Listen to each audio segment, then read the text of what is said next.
Poppy and the Magic Word. One day, Poppy the pony was playing under the oak tree when she heard her favourite sound.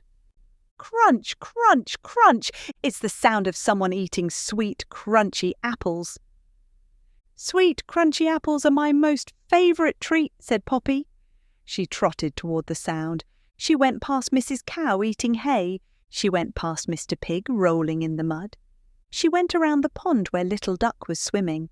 Then finally she reached the barnyard. Crunch, crunch, crunch! Poppy finally found who was eating the apples. It was old Granny, the wise grey horse, munching away at a big pile of apples. "I want some apples, Granny," Poppy called out. "Can I have some too?" Granny smiled kindly. "Sure, Poppy, but only if you can say the magic word." Oh no, Poppy didn't know the magic word. Do you know what it could be? Poppy thought for a moment and said, "I'll ask Mrs. Cow."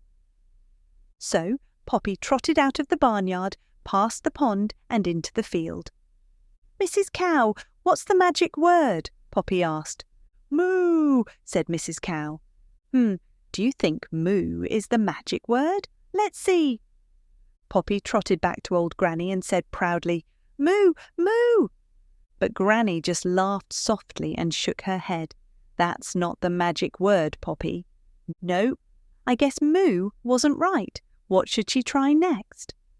Poppy sighed and thought again. Then she had an idea. "I'll go and ask Mr. Pig."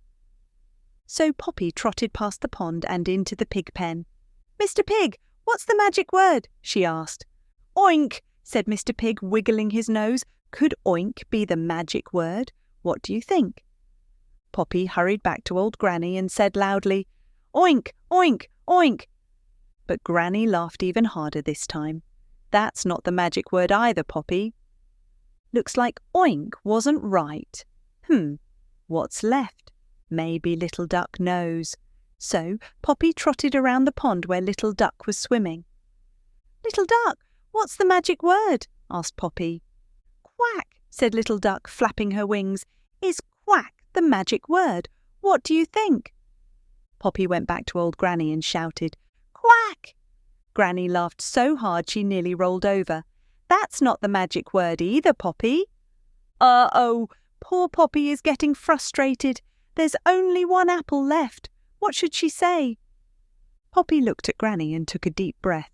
"I really don't know the magic word, Granny, but can I please have the last apple? Pretty please." Granny's smile grew wide and she nodded. "Well, what nice manners. Please is the magic word, Poppy." Poppy's eyes lit up. She did it. Did you know please was the magic word?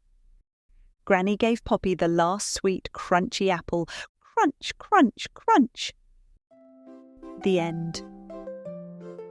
Remember, good manners like saying please are always the way to go. And thank you for helping Poppy find the magic word today. Want to sing along and learn the magic word with Poppy? Check out the Poppy and the Magic Word song linked in the description below. Sing it loud and remember, using please is the key.